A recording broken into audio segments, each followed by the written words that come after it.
Os alunos, eu sou o professor Júnior Gomes, vou apresentar a vocês o Direito Administrativo. Bom, você que está estudando para o concurso público da Polícia Civil do Estado do Rio de Janeiro, a nossa banca foi escolhida um pouco antes dessa pandemia do Covid-19. Foi o Instituto OACP. Ela foi responsável pela aplicação da prova junto ao Estado do Espírito Santo, no ano de 2019. Bom, através disso a gente pode ter uma base de como vai ser cobrado a prova, as questões. Às vezes assim, a gente vai aprofundar um pouco mais com os editais anteriores das provas aqui do Estado do Rio de Janeiro e dos editais anteriores também. Bom, para a gente dar já ter uma ideia do que a gente vai estudar, eu vou começar com a bibliografia, que temos 4 autores. Vai ser Celso Antônio Madeira de Mello, Maria de Pietro, José dos Santos Carvalho Filho e Eli Lopes Meireles. Vamos seguir a ordem, mas esses 4 estão aí no seu slide. Bom, seguindo mais à frente, vou dar a introdução ao direito administrativo. O direito administrativo está no nosso dia a dia. Quando a gente vai abrir um comércio, a gente precisa de alvará, precisa de uma autorização da prefeitura. E através desse alvará, tem vários procedimentos, através dessa situação, tem vários procedimentos que a gente tem que seguir. Tem fiscalizações do bombeiro, da vigilância sanitária, se tiver alimentos, condições de trabalho, para os funcionários se você tiver funcionário.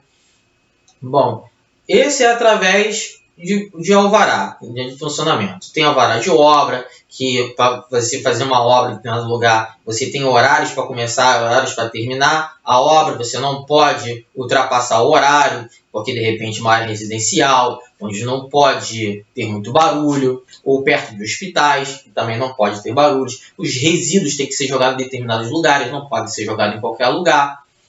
Também podemos ter o direito administrativo no próprio camelô perto da sua casa, ou no centro da sua cidade, no centro do seu bairro. O que acontece? Ele, para trabalhar na calçada, ele tem que ter autorização da prefeitura. Ele não pode simplesmente botar a barraquinha dele lá e começar a vender o que der na telha. Ele tem que seguir determinadas ordens e vender determinados produtos. Não pode vender qualquer coisa. Também a gente pode ver o direito administrativo na prestação de serviços. O ônibus, os trens, os metrôs, o táxi, que pode ser através de concessão, licitação, permissão. E tudo isso a gente vai estudar mais profundamente no desenrolar do nosso direito administrativo.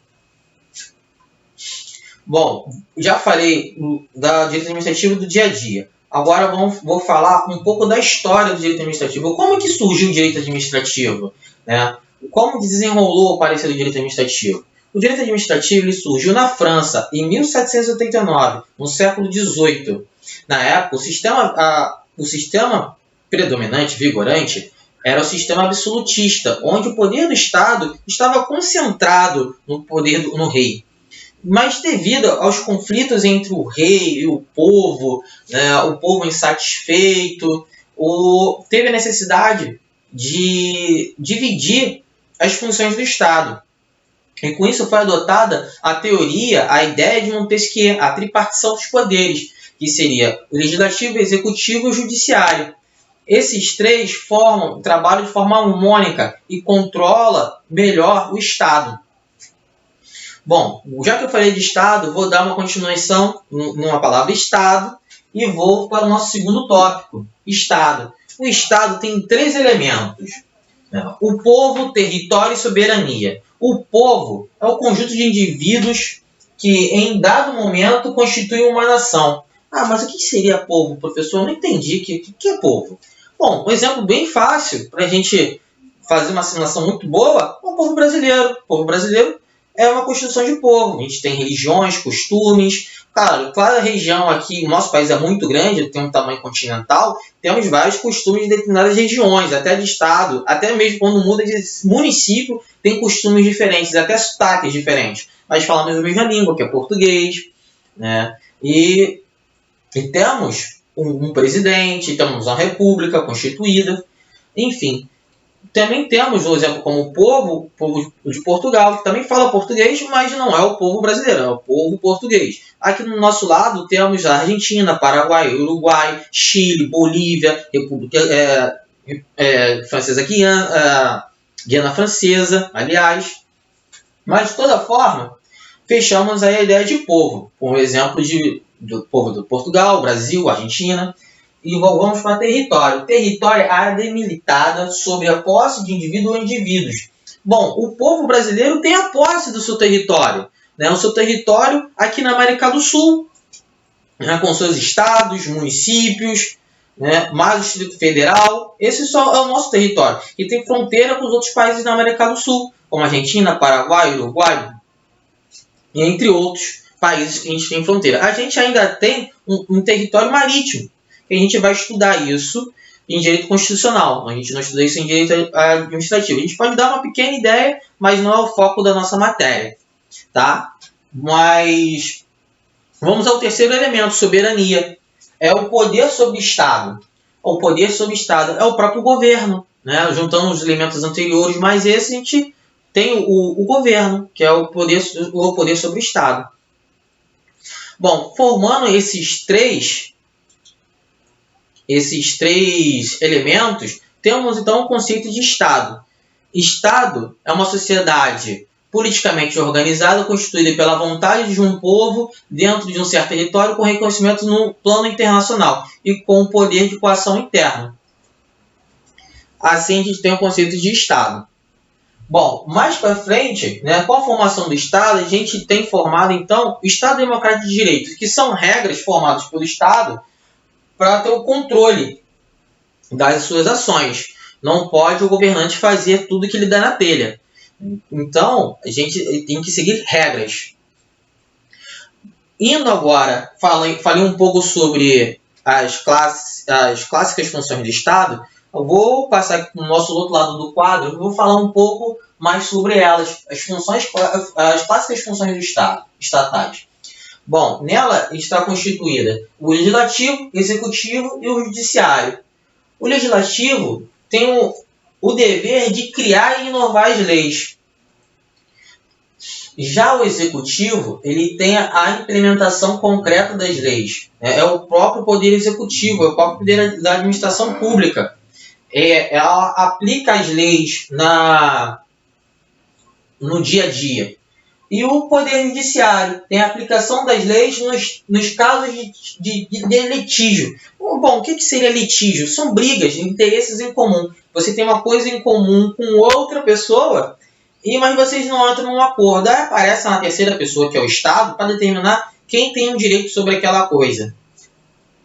O exemplo pode ser com relação ao direito de família, quando os pais estão brigando pela guarda de uma criança, ou então pelo direito do consumidor, quando você sofre uma cobrança que você acha que é indevida e entra com uma ação pedindo ressarcimento desse valor que foi cobrado indevidamente, ou então até com o próprio Estado, quando você é tributado de forma errada, o tom do seu PTU veio muito alto e você não concorda, aí você entra com uma ação judicial, mas primeiramente você tenta entrar com uma ação entra numa forma administrativa e depois entra numa forma judiciária, que é o qual o litígio, como você está de conformidade com aquilo que foi decidido pelo Estado.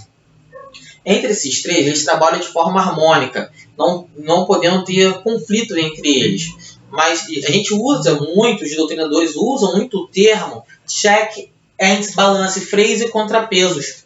Esse freios e contrapesos é uma forma de um controle fiscalizar o outro, não ultrapassando os seus poderes. Esses poderes eles trabalham também de forma típica e atípica. O que seria típica e atípica? Típica é que age com normalidade, é a principal função deles. Atípica não é a principal função deles, mas ele também realiza. É o caso do Poder Legislativo, Executivo e Judiciário.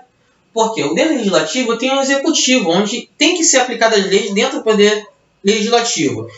E o Legislativo também tem o Legislativo dentro dele, porque ele precisa criar normas dentro dele para que os seus funcionários, seus agentes públicos possam executar a lei de uma forma correta. É a mesma coisa o judiciário. Tem a aplicação do legislativo e do executivo. Porque ele, dentro dele, tem que ter atos dentro do TJ ou do TST para que tenham forma de administrar o pessoal, os agentes públicos, e também que tenham a forma de administrar eles, ao caso do Poder Executivo. E o Judiciário está nos dois de uma forma que há sanções àqueles funcionários que não agem da devida forma, né? Agem de uma forma de improbidade, que a gente vai estudar mais futuramente, é uma matéria futura, mas inicialmente eles agem dentro da sua competência, que é criar leis, legislativo, executivo, implementação das leis concretas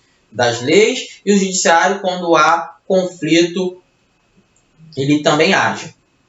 Agora vamos ao nosso terceiro tópico, o conceito de direito administrativo. A gente tem vários doutrinadores. Eu peguei o Celso Antônio Bandeira de Mello, que é um conceito simples, mas completo, e podemos destrinchar o que seria o conceito de direito administrativo. Bom, o direito administrativo é o ramo do direito público que disciplina a função administrativa, bem como as pessoas e os órgãos que a exercem. Bom, mas o que é isso, professor?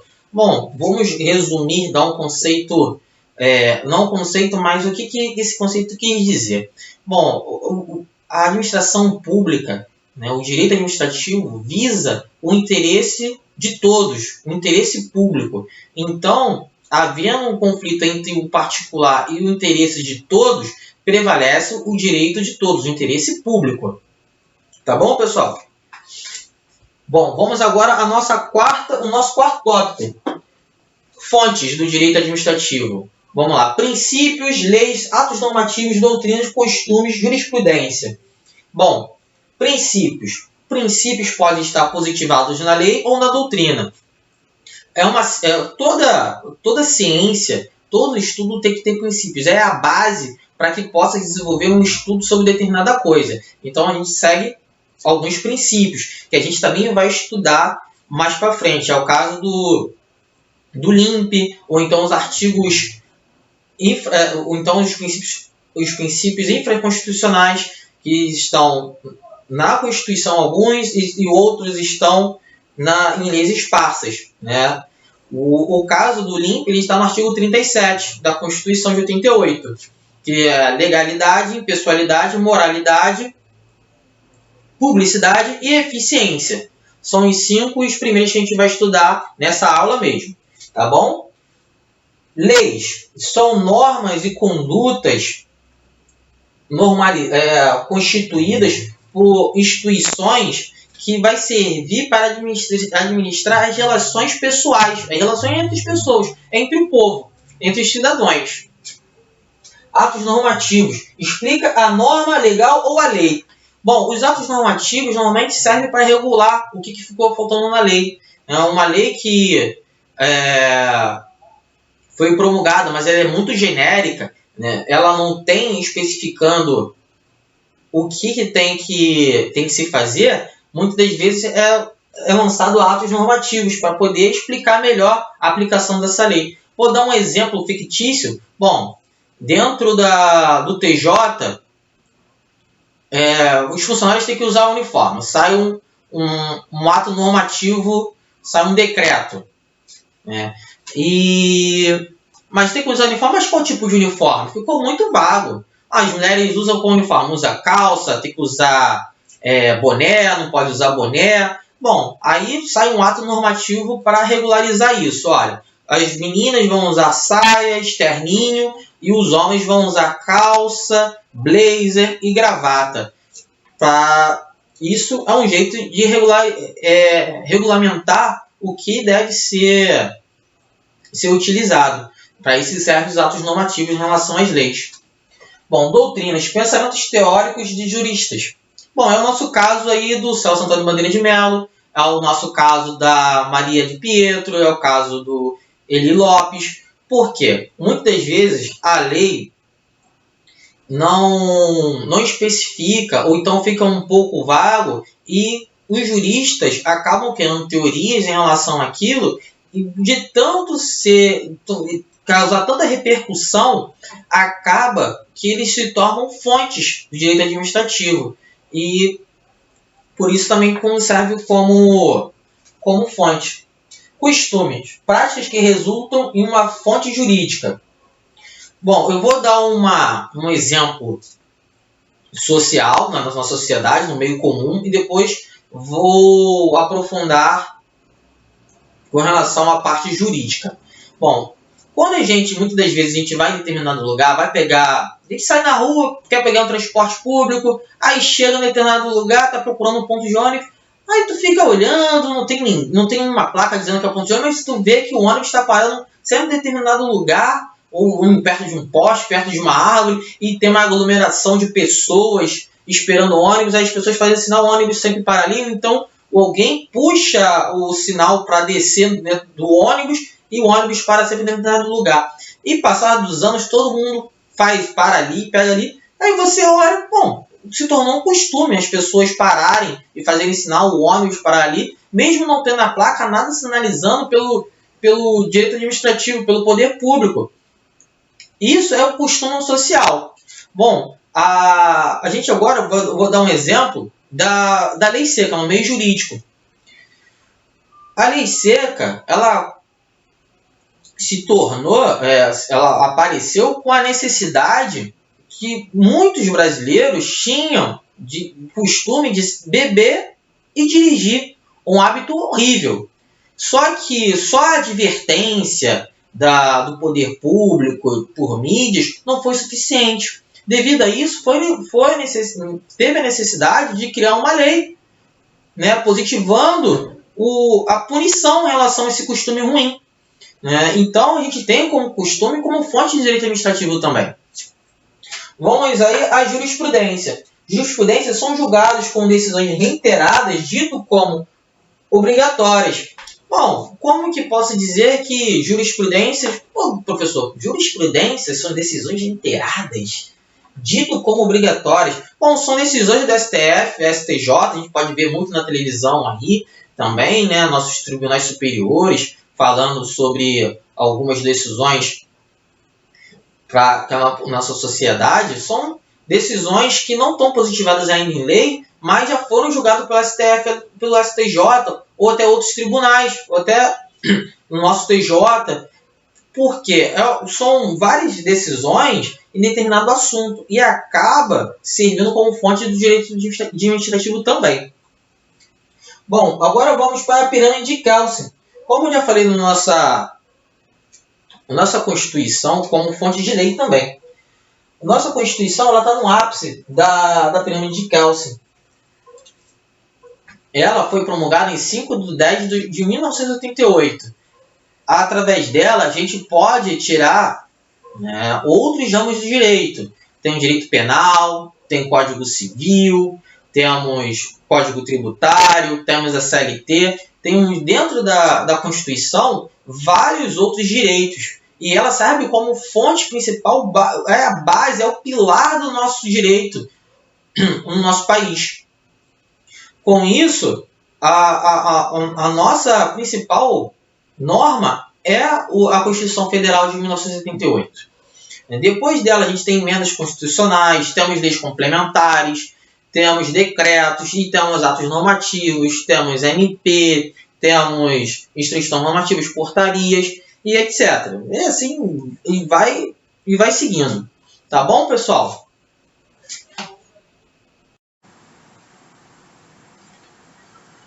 Vamos lá, queridos alunos, encher o quadro novamente. Vamos voltar com o conteúdo aí. Vamos aprofundar cada vez mais direito administrativo. Jurisdição única. O que seria jurisdição única? Aqui no nosso país, o sistema é muito parecido com o sistema francês. Os atos administrativos são submetidos ao Poder Judiciário. Todos os atos administrativos são submetidos ao Poder Judiciário, com exceção da Justiça Desportiva, no artigo 217, parágrafo 1º da Constituição. Mas antes de a gente ler o artigo 217, Vamos dar uma lidinha no artigo 5º da Constituição? Todos são iguais perante a lei, sem distinção de qualquer natureza, garantindo-se aos brasileiros e aos estrangeiros residentes no país a inviolabilidade do direito à vida, à liberdade, à igualdade, à segurança e à propriedade nos termos seguintes.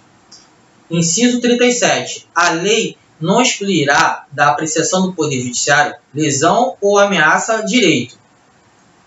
Então, a Justiça não vai se excluir quando há uma ameaça ao direito, né? Ou cometeu algo de errado, o Poder Judiciário não se omite. Bom, mas temos uma exceção em relação à Justiça Desportiva, que tem que exaurir todas as instâncias da Justiça Desportiva para depois chegar na Justiça Comum. Isso está no artigo 217. Vamos dar uma lidinha?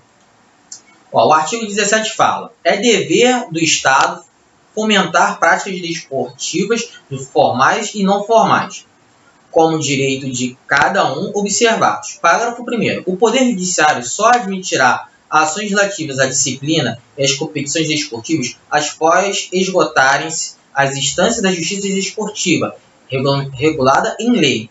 Bom, a gente tem um exemplo em relação a isso. Um time lá da 3ª Divisão, que em 2013 foi para a Justiça, para não ser rebaixado. É o caso do Fluminense, que teve a Portuguesa, que escalou um jogador irregular. O Flamengo também estava envolvido. A punição da Portuguesa foi o rebaixamento e o Flamengo perdeu 4 pontos, correndo um grande risco de também ser rebaixado. Mas isso não acontece com um time grande, né? Nós sabemos. Então, vamos parar com esse papo aí de time de 3ª divisão e vamos seguindo nossa matéria. Função administrativa. O que seria a função administrativa? Ela executa as políticas definidas pelo governo. Através da função administrativa, o governo realiza suas atividades. Agora temos 2 critérios: o subjetivo, que também pode ser chamado de orgânico, ou pode o objetivo material. A subjetiva, a função do órgão. Esse daqui é escrito com letra minúscula, administração pública. Por quê? Fala-se sobre a União, sobre os estados, o Distrito Federal e o município. Já o segundo, o objetivo material, examina o conteúdo da atividade. Esse é o conjunto de entidades, órgãos e agentes que executam a função da administração pública. Assim, tendo a atividade da administração pública, vamos passar para a segunda parte aqui da função administrativa, que são as atividades. Isso aqui a gente tem então um macetinho, um FIPS, que começa com fomento, o F, intervenção, I, serviços públicos, S, e poder de polícia, P, para a gente poder decorar com mais facilidade aí, já que a gente vai receber uma quantidade de conteúdo muito grande. Vamos lá, o primeiro, fomento, incentivo fiscal.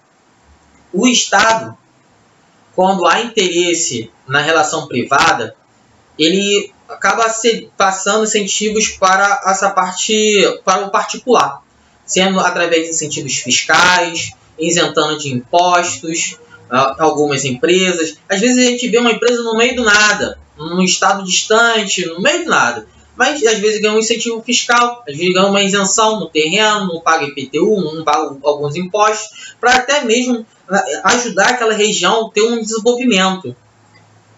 Agora vamos para a intervenção, a fiscalização econômica. Bom, o Estado só intervém quando há algo de errado, quando tem um abuso econômico. Uma empresa quer eliminar os concorrentes de forma muito agressiva, acabando com a concorrência, o mercado tendo um descontrole de valores. Então, o Estado vai lá e intervém. Mas podemos observar que essa intervenção econômica só acontece quando há abuso. Tá bom, pessoal? E vamos dar uma lidinha. A gente tem um fundamento no artigo 173 da Constituição, parágrafo 4º. Está aí no nosso slide. Artigo 173. Ressalvados os casos previstos nessa Constituição, a exploração indireta de atividade econômica pelo Estado só será permitida quando necessária aos imperativos da segurança nacional ou a relevante interesse coletivo, conforme definidos em lei. O parágrafo 4º. A lei reprimirá o abuso econômico que vise a dominação dos mercados, a eliminação da concorrência e aumento arbitrário dos lucros. Esse parágrafo 4º também a gente pode mencionar as fusões entre grandes empresas. Muitas vezes o Estado não acha interessante grandes empresas se fundirem, porque encerra com a concorrência entre elas, e assim tendo um abuso de poder, né, tendo um monopólio daquele mercado.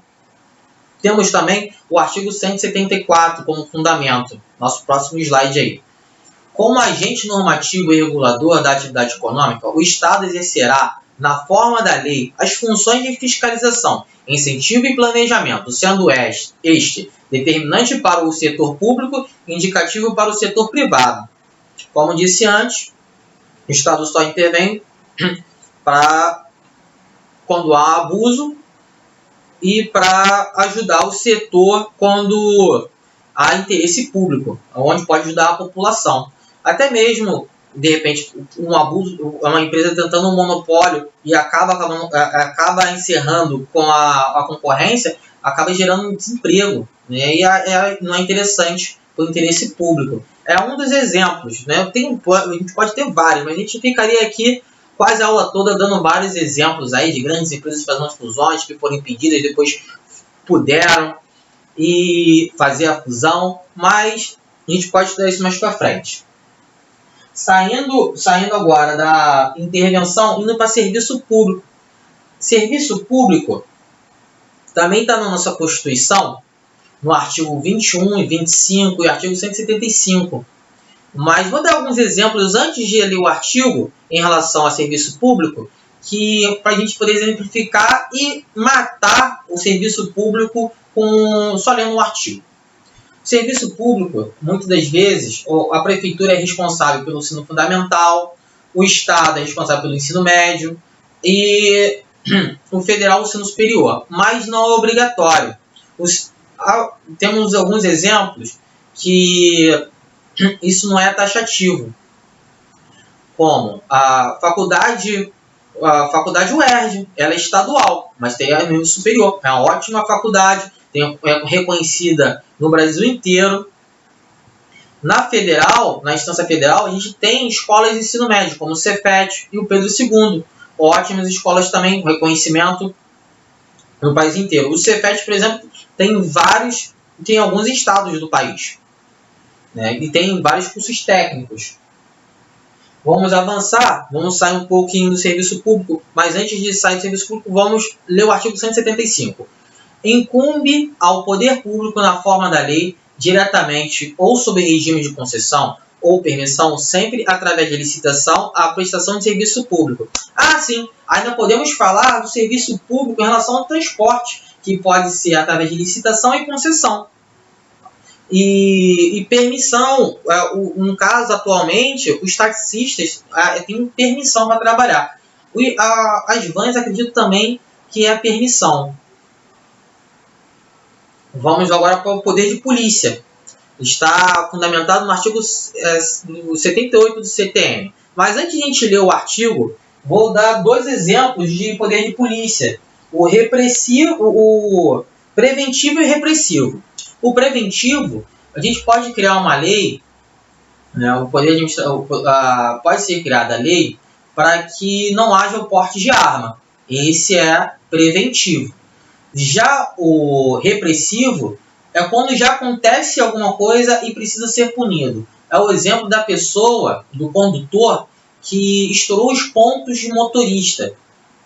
A carteira dele precisa ser cassada, porque ele infringiu vários artigos e a conduta dele, socialmente, não é admitida. E com isso ele precisa ser repreendido. E com isso a carteira dele é apreendida. Tá bom? Agora vamos ler o artigo 78 do CTN para a gente poder fixar um pouco mais e ter um fundamento para que vai que cai na prova a letra de lei e a gente nunca leu, quando bater o olho, já vai saber que é artigo 78 do CTN e já vai poder ter uma luz para poder resolver uma questão.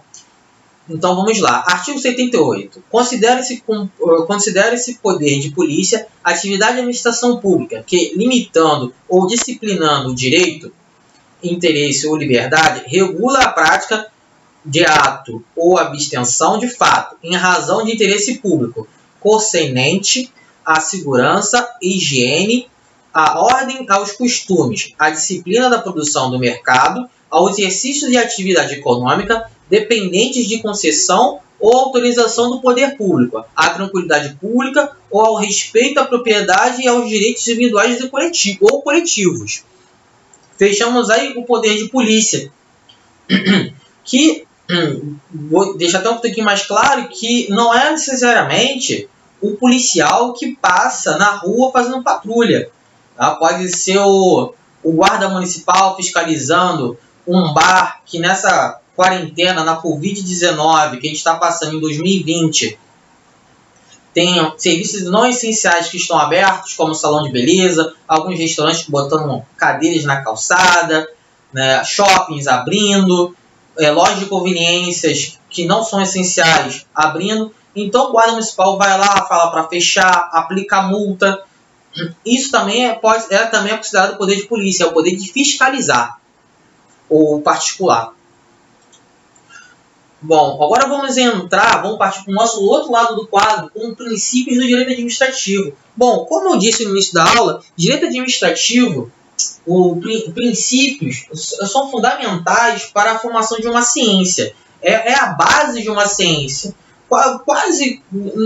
Desconheço qualquer ciência, qualquer estudo que não tenha princípios. Então, vamos começar com os nossos, do direito administrativo. Vamos começar com os 5 primeiros que estão na Constituição. Esses são chamados de princípios explícitos, porque também temos os implícitos, que não estão na nossa Constituição.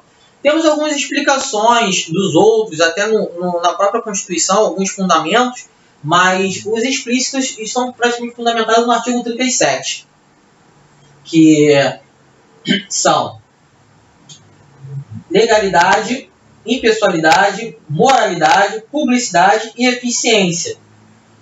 O artigo... Vamos começar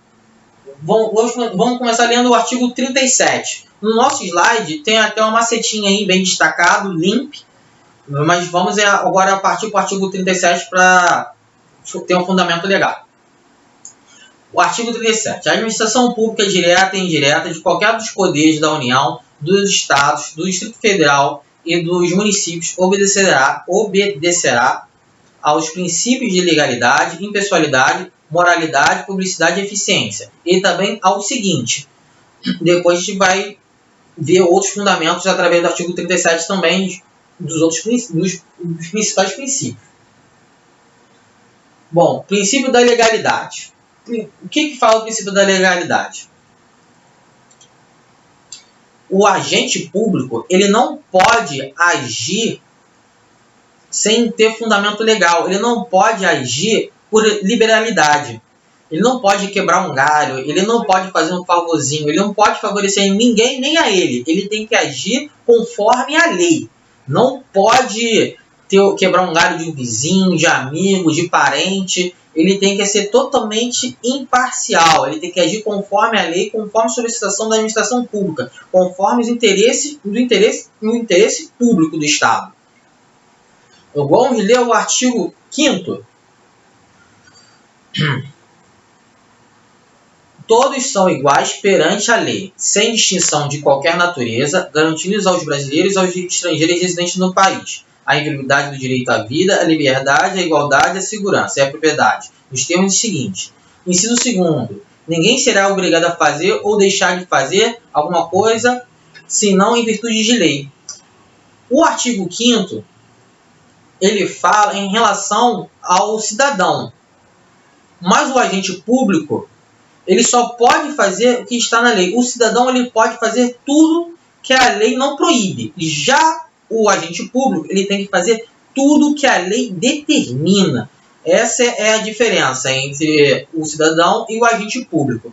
Vamos agora partir para nosso segundo princípio, o princípio da impessoalidade. Está no artigo 37 também. O agente público, ele não pode se favorecer nem favorecer ninguém. Seja parente, seja amigos. Ele também não pode se aproveitar da administração pública para publicidade, para promoção própria. É o caso dos nossos governantes, vereadores, deputados, que toda vez que reformam uma praça, quer botar uma plaquinha dizendo que ele que fez, que ele reformou, que ele botou quebra-mola, que ele fez uma creche. Gente, isso não pode. Isso fere o princípio da impessoalidade. No artigo 37 da Constituição, a gente tem isso no parágrafo 1º. Vamos dar uma lidinha?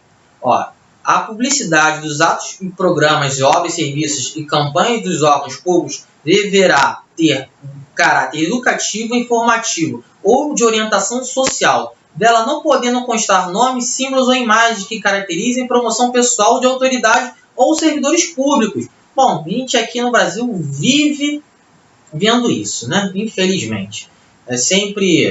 Normalmente acontece perto das eleições. Aparece um vereador do nada, um deputado do nada e reforma a tua rua, bota água para todo mundo, distribui cesta básica e acha que é um herói. E em relação à promoção de parentes, temos também a súmula vinculante 13 do STF. Vamos dar uma lidinha nela.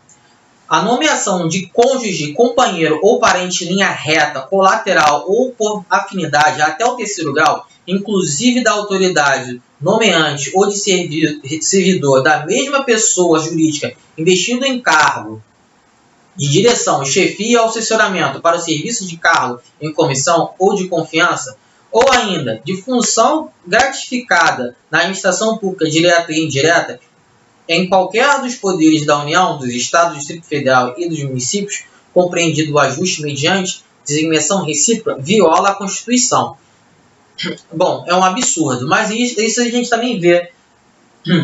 Servidores políticos fazendo nomeação de parentes, amigos até pode, mas um certo cuidado, né? Então vamos seguir. Vamos para o nosso terceiro princípio, o princípio da moralidade. O princípio da moralidade, o agente público ele tem que ser uma pessoa íntegra, ética.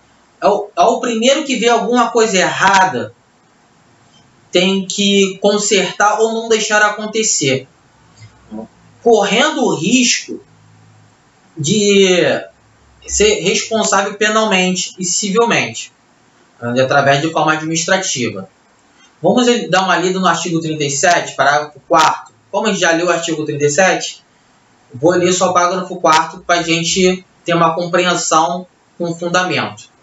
Os atos de improbidade administrativa importarão a suspensão dos direitos políticos e a perda da função pública, a indisponibilidade dos bens e o ressarcimento ao erário, na forma e gradação prevista em lei, sem prejuízo de ação penal cabível. Então, além de responder de forma administrativa, o agente público ele também pode responder de forma penal, porque de forma administrativa ele vai ter que ressarcir o erário. O que significa o erário? Ele vai ter que pagar e devolver o dinheiro à administração pública, dependendo do crime que ele cometer. Vamos partir agora para o nosso quarto princípio, o princípio da publicidade. Esse princípio, todo ato de administração pública tem que ser acessível, todo mundo tem que ver, seja de forma orçamentária, seja a nomeação de alguém, seja a expulsão, a exoneração de um funcionário. Temos algumas exceções em relação a processos, né, às vezes tem sigilo e não podem ser públicos, e a intimidade também não pode ser atingida. Vamos dar uma lida no artigo 5º, inciso 60. A lei só poderá restringir a publicidade dos atos processuais quando a defesa da intimidade ou interesse social o exigirem. Vamos partir agora para nosso quinto princípio, princípio da eficiência. A gente já avançou um pouquinho no slide, mas vamos voltar. Que o princípio da eficiência não temos fundamentos legal, ele já está no artigo 37 da Constituição. Bom, o princípio da eficiência determina que a administração pública ela tem que ser célere, ela tem que ser eficiente. Infelizmente, a gente não vê muito disso, né? Eu estou quase um crítico aqui da administração pública, mas, gente, eu gosto de direito administrativo. Só que eu gosto de ver ela funcionando. Quando ela funciona, é uma maravilha, todo mundo gosta. Mas, ultimamente, a gente não tem visto. Esse princípio, ele não estava previsto para ser colocado na nossa Constituição, mas ele foi inserido através da emenda constitucional número 19, de 1988. Tá bom, pessoal? Agora vou apagar esse quadro, vou colocar um novo e a gente vai continuar com o direito administrativo. A gente ainda está na primeira aula. Siga forte, vamos acompanhar, vamos aprofundar o direito administrativo, vamos conseguir aquela vaga no concurso público, vão ser policiais do estado do Rio de Janeiro, tá bom? Vamos lá, queridos alunos, terceiro quadro. Vamos continuar na nossa saga de princípios. Agora vamos começar princípios infraconstitucionais. São princípios ditos como implícitos, eles não estão na Constituição, eles estão em leis, espaços, doutrinas e costumes. Temos algumas explicações, também alguns artigos que mencionam eles na Constituição, mas não é o principal. Vamos começar pelo princípio da autotutela. O princípio da autotutela ela tem o dever de fiscalizar a emissão de atos normativos e ela tem o mecanismo de anulação, revogação e convalidação. No caso, o primeiro, a anulação. Quando o ato normativo é ilegal, cabe a anulação. A ilegalidade, ou seja, de um vício insanável que não pode ser suprimido. Esse ato tem um vício que não tem conserto, ele tem que ser anulado. No caso, vamos para o segundo, revogação. Pode ser revogado um ato perfeito, mas não mais conveniente e nem oportuno. Trata-se de atos discricionários com certa margem de poder de opção. No caso, não é mais conveniente para a administração pública manter esse ato, ou ele já está superado por outro, ou simplesmente perdeu sua eficácia, e por conveniência a administração pública revoga ele. E temos o terceiro, que é um ato com vício, que é possível, um vício sanável, que é possível consertar e aproveitar esse ato. Partindo agora para o princípio da autotutela, vamos dar uma pequena lida. A administração pública pode anular seus próprios atos, quando derivados de vícios que os tornam ilegais, porque deles não se originam direitos ou revogá-los por motivo de conveniência ou oportunidade, respeitados os direitos adquiridos e ressalvado em todos os casos da apreciação judicial. Partindo, já demos o conceito, já explicamos os princípios da autotutela, vamos para o princípio da segurança jurídica. No princípio da segurança jurídica, não cabe uma nova interpretação do ato devido a novas leis no âmbito do direito administrativo. Vamos aí ao artigo 2º da Lei 9.784, que dá uma explicação em relação a isso. A administração pública obedecerá, dentre outros, aos princípios da legalidade, finalidade e motivação, razoabilidade, proporcionalidade, moralidade, ampla defesa e contraditória, segurança jurídica, interesse público e eficiência. Parágrafo único. Nos processos administrativos serão observados, entre outros, os critérios de inciso 13, a interpretação da norma administrativa da forma que melhor garanta o atendimento do fim público a que se dirige, vedada a aplicação retroativa de nova interpretação. É exatamente o que eu falei. Não cabe uma nova interpretação de ato normativo dependendo de uma nova lei. Uma vez adquirido, não retroage porque apareceu uma nova lei. desde que não prejudique. Vamos agora para o nosso terceiro princípio, o princípio da razoabilidade e da proporcionalidade. Bom, a administração pública, ela tem que agir de forma razoável e proporcional. Mas, professor, razoável e proporcional? Sim, o Estado não pode abusar do seu poder, não pode impor impostos acima do normal, não pode fazer da população, né, praticamente a sua escrava, né, é um termo um pouco pesado, mas não pode ser abusivo. Então tem que ter razoabilidade e proporcionalidade. Se com a ideia de um dos doutrinadores, segundo ele, Lopes Meireles, visa proibir o excesso no sentido de aferir a compatibilidade entre meios e fins de um modo de evitar restrições desnecessárias ou abusivas por parte da administração pública, com lesão dos direitos fundamentais. Já temos o Eli fala sobre proporcionalidade, compatibilidade. Já a Maria Silva de Pietro fala sobre razoabilidade. O princípio da razoabilidade exige proporcionalidade entre os meios utilizados pela administração e os fins que ela deve alcançar. Então, como eu narrei, a administração pública ela tem que ser razoável, tem que ter um meio termo para ela poder agir. Não pode ser nem muito nem pouco. Tá bom, pessoal? Eu vou passar agora para o nosso quarto princípio, o direito de ampla defesa e contraditório. Vamos voltar aqui um pouquinho. Passei um slide a mais. O direito da ampla defesa e contraditório. Todos são, o artigo 5º da Constituição, todos são iguais perante a lei, sem distinção de qualquer natureza, garantindo aos brasileiros e aos estrangeiros residentes no país a inviolabilidade do direito à vida, à liberdade, à igualdade, segurança e à propriedade, nos termos seguintes. Inciso 50. Aos litigantes do processo judicial administrativo e aos acusados em geral. Inciso 55. São assegurados o contraditório e ampla defesa, com os meios e recursos a ele inerentes. Bom, o que é o direito da ampla defesa? O direito da ampla defesa é quando você tem ciência que você está sendo acusado. Assim, você tem um meio de se defender, ter a possibilidade de se defender. E o contraditório é todos os meios que você tem para se defender. Né, provas e recursos cabíveis em frente a uma acusação. Vamos lá partir para o nosso quinto princípio, princípio da isonomia ou da igualdade. Bom, aí agora a gente tem uma figurinha que dá uma ideia do que é igualdade e isonomia, né? Aí temos 3 crianças e 3 bancos iguais com crianças de alturas diferentes.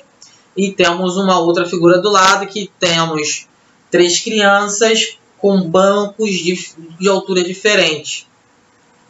Porque uma criança é muito mais alta do que as outras. E assim atingindo a igualdade, podendo assistir o jogo por cima do muro.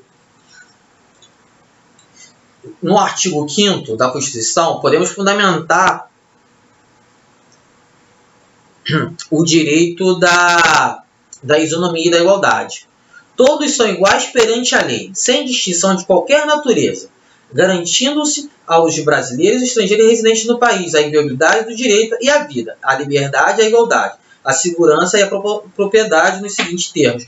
Bom, no início, todos são iguais perante a lei. Já fala o artigo 5º, está na nossa Constituição, o pilar do nosso ordenamento jurídico. Passando da isonomia e da igualdade, vamos para o 6º princípio, da supremacia do interesse público. Passei um slide de novo sem querer mais rápido. Vamos lá. A supremacia do interesse público visa proteger o interesse da população, do povo, em relação ao privado. Uma vez que a gente precisa, de repente, desapropriar uma casa para fazer uma via, ou então comprar um espaço para construir, para ter um hospital, ou até mesmo quando a gente aluga um quarto de hospital para um paciente que está da rede pública. Esse princípio visa a supremacia do interesse público, é defender o interesse público de todas as formas, em frente ao direito privado. Vamos ao 7º princípio da hierarquia. Os órgãos públicos, existe hierarquia entre eles. E cabe dentro da hierarquia a revisão dos atos dos subordinados, dos órgãos subordinados, né? A prefeitura tem a CMTR, cabe à prefeitura revisar os atos praticados pela Secretaria de Transporte. A delegação, né, a prefeitura criou a Secretaria de Transporte para poder regularizar o transporte público, o privado, se for o caso, precisa fazer uma vistoria, né? E cabe punição também, uma vez que não agiu de forma correta.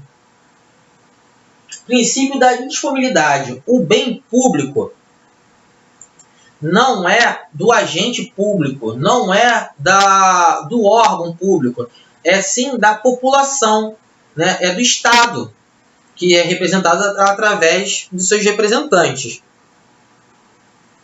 Assim, não está disponível para qualquer governador, presidente, prefeito pegar um hospital público e vender para a rede particular, privada, né? Não cabe, não é assim que funciona.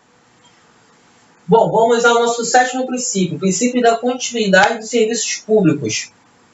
O serviço público ele não pode parar do nada. Vou parar, o trem vai parar de funcionar hoje, ninguém está a fim de trabalhar. Não, tem que ter um prévio aviso, se possível uma negociação, antes de ter a greve ou a paralisação. Tem que ser comunicado, não pode ser do nada. Tá? Isso está no artigo 37, inciso 7º da Constituição. Está aí no nosso slide. O princípio da continuidade de serviços públicos. O direito de greve será exercido nos termos de limite definidos em lei específica. Também os militares também não podem exercer, uma observação, os militares não podem exercer o direito de greve. É vedado por eles, não podem, é vedado pela Constituição, o militar não pode fazer greve. Em comparação ao militar, o policial civil também não pode realizar greve.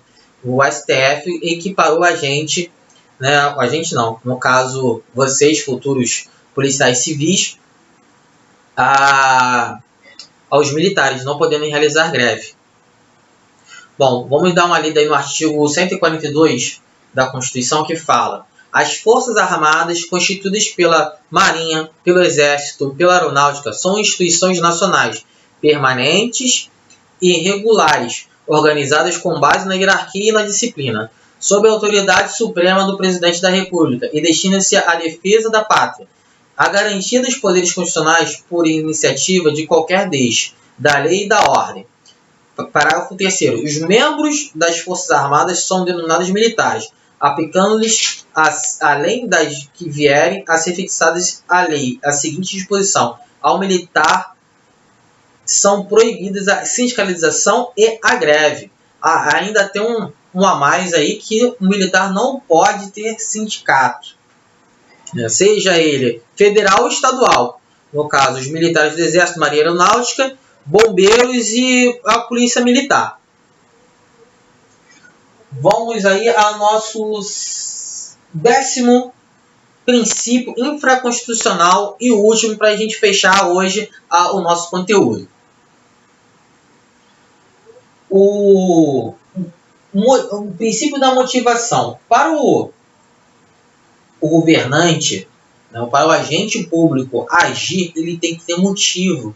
Ele não pode dar na telha e fazer o que ele quiser. Esse princípio protege dos desvaneios de governantes descontrolados. Tá?